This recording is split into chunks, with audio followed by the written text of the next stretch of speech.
For over 80 years, Wittrock Motor Company, a third-generation family-owned dealership, has been investing in the Carroll area since 1935. The story begins there, in 1935, when Michael August Wittrock went to work for his cousin, Kelly Stallman, at Stallman Motor Company in Carroll. Then in 1940, Wittrock bought the dealership and is still in continuous family ownership. In 1970, Wittrock bought a familiar and historic building from Mort Mackey, previously McCoy Motors. That building, which sits at Highway 30 and North Carroll Street, housed the dealership until 2005, when Mike's son Michael Ernest and grandson Kevin moved to the new facility, which anchors the west side of Carroll at Highway 30 and 71. All along the way, the Wittrock family has been a huge part of the Carroll area and will continue to do so. Wittrock Motor Company of Carroll since 1940. I want to welcome you all here to another great interview we have here on Carroll Broadcasting Sports Network. Tyler Bruner joined along here with Macy Snyder of Glidden-Ralston. Macy, I know it's been a long time coming. You've been helping us out here at the radio station, but appreciate you taking some time to hang out with us and talk with us. Of course. Absolutely. Of course, this is a part of Wittrock Motor Student Athlete Spotlight of the Month. The Student Athlete Spotlight, which we said, sponsored by Wittrock Motor Company in Carroll. Third generation dealership, started over 80 years ago. Wittrock Motor Company is a proud supporter of all of our area student athletes. Macy, you've been helping us out here at Carroll Broadcasting with our sports department. You're a student athlete yourself over at Glidden-Ralston. Yes. Gotta ask you, you've been out now for about a month or so. How does it feel like to be graduated? Great. I'm so ready for the next chapter and getting ready to move on to college and everything. Now, I think the one thing that's kind of defined your high school career, unfortunately, the last couple of months, injuries has kind of prone you. Talk to me about that, because I think every other time I saw you, you were in a cast. Yes. In September of 2020, I tore some ligaments in my thumb, and I was put in like a brace at first for my doctor, and then it still wasn't healing quite right, so he sent me to a specialist.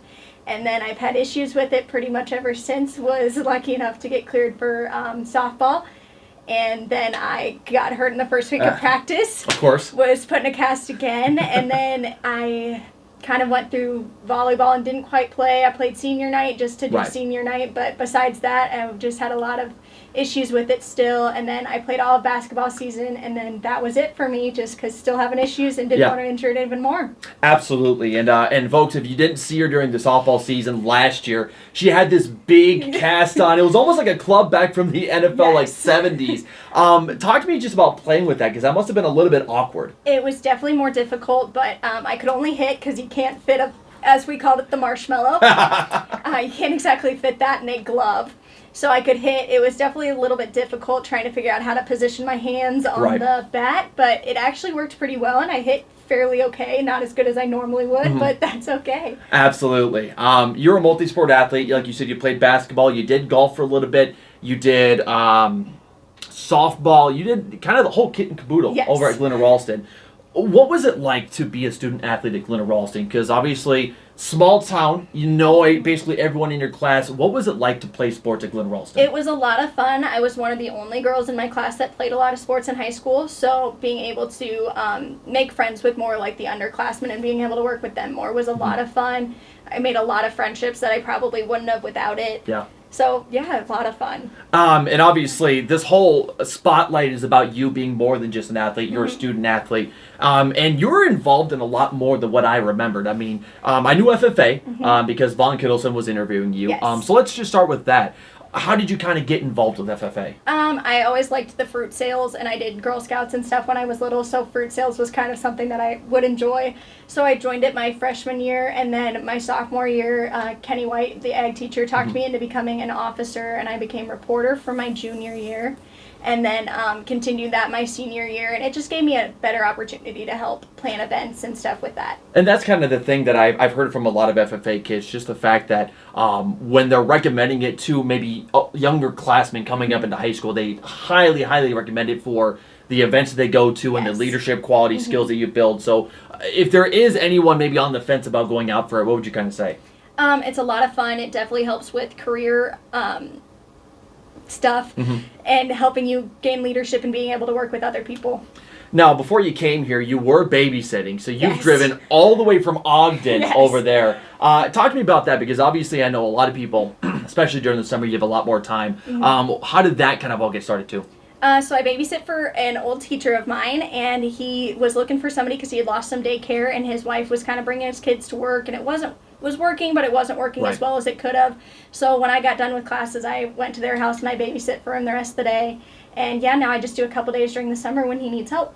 Now, I will say this much, though. You were an athlete as well, but I saw you, I think, more times than not when you weren't at a game, running around and just doing everything to help people. So that just kind of, I think, defines you as a character. I mean, you just helped out so much. Even if when you weren't on the court, you were out there being a manager and really being that leader as a senior.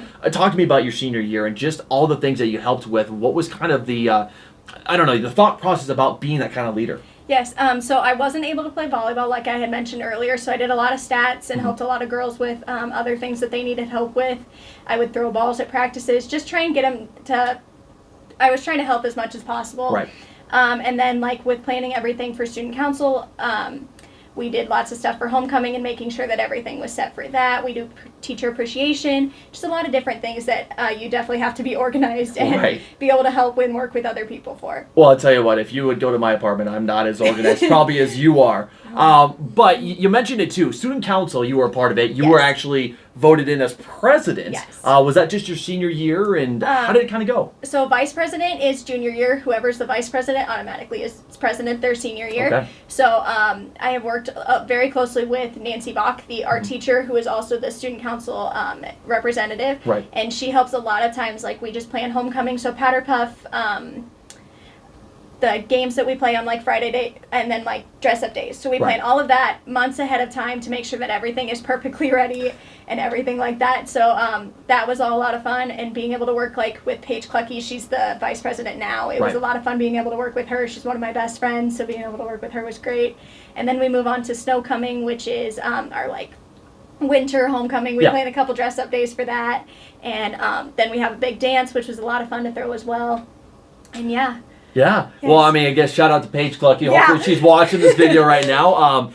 So you just had your hands in just a whole lot of stuff. Academics. You talk about student council, and also you work at the Dairy Mart. Probably one of the hottest places here on this side of the city to go to. Talk about your experiences at Dairy Mart, because obviously it's one of the most popular ice cream places here. Yes. It's a great place to work. I highly suggest it. We're also hiring 16 and older. There we go. No, Chris is a great boss. It's fun to work for him. It's a great place to work. You make lots of new friends. And stay busy, that's for sure. Yeah, absolutely. Now, I got to ask you, you work at Dairy Mart. What is your favorite kind of ice cream? Black cherry. Black cherry, so not the lemon that they come out with. You get kind of traumatized a little bit. Really? Why is that? You're too busy. That's kind of fair, because I think the lemon ice cream is probably one of the hottest selling items over at Dairy Mart. We have people from all over the state and country come and get it. So, really? Yes. So what places, or what was like one of the most unique places people came from? Probably Colorado was a big one. Really? We have a decent amount of people come from there. Wow, Coloradans. I tell you what, I think you guys need to start shipping your ice cream out. Get kind of that market underway, you know what I mean? And also, I think obviously the big thing too is you've helped us out here at the radio station. I'm thinking that was before my time, before I came here. Talk about, what kind of drove you to help us out. So Dairy Mart had just closed, and I was kind of looking for a place to work, and Jeff Lankman had posted it on Facebook, and it was a decent paying job to come and just sit here for a while. And so I've actually had a lot of fun. A couple things break down every once in a while. Yeah, I've learned how to fix it, So what you're telling me is you can take over here in like a year or two for Jeff, right? No. I'm not allowed to go in the black closet. That's fair. The back closet is reserved for those who can fix it. But you talk about just everything that you've done. It must feel a little bit strange though to kind of put a bow tie in this all, because you're a Glidden-Ralston alumna. You're now kind of in your summer, the last few weeks before college. How does it feel? Is it a little bit surreal? It's definitely different, but I was really ready to be done. I've enjoyed high school, but I was at that point, I'm done. So being done with everything has been great, and I still get to work a lot, so it's been good. And for those people who might not know, I know we talked a little bit about your next steps. You're going, I think, to Drake University, is that right? Talked about just the decision to go to Drake. So my aunt works there, and for their Head Start program, and my cousins had both went there. She's working with me to get a job, so I've been kind of like, that was a big decision, and they have very small class sizes, just like my high school, so it was a good choice for me to go there. Now, I feel like we're going to be running into each other a lot more. State tracks can be down there and everything, so hopefully we'll see you down there at some point. What's the field of study you're going into? Psychology. I'd like to be a therapist someday. Okay, so that's kind of a big role. What sort of swayed your decision to study that? I took a psychology class at DMAC, the Intro to Psych, and I really liked it, and it was this field that I thought I was okay at, but I feel like I could definitely grow, and it was a lot of fun, so that was my main reason for doing Absolutely. So you get to learn a bit more in college. It's something you're excited to learn more about. Yeah, I mean, just a great field that needs a lot more people there as well. Macy, you know, with all of us here at Carroll Broadcasting, your help that you have done here the last couple of years has been priceless. I mean, you have helped us out through chaos and during pretty much normal times. So from us here at Carroll Broadcasting, you know, Jeff's out doing a game right now actually. So thank you for everything that you've done for us. Thank you guys. You know, it's been awesome to get to know you personally through all the different seasons, whether you played or not. But it's honestly been fun. And folks, if you get to know her, she is great. She has a bubbly personality. Again, it's a great honor that you have been selected as kind of June's Wittrock Motor Student Athlete of the Month. Just kind of put a bow tie on everything you've done here in the area. What is it like, and you know, what are some just final thoughts from being around Glidden-Ralston and everything you've done? It's a great school and a great area to be in, and I've always enjoyed my time here. Absolutely. Well, again, Macy Snyder of the Glidden-Ralston. She is an alumna going on to Drake University, study psychology. Once again, this whole video is sponsored by Wittrock Motor Company in Carroll, third-generation dealership that started over 80 years ago. Wittrock Motor Company, proud sponsor of all of our student athletes. Macy, once more, thanks so much for coming in, and hopefully we'll see you down the road. Yes.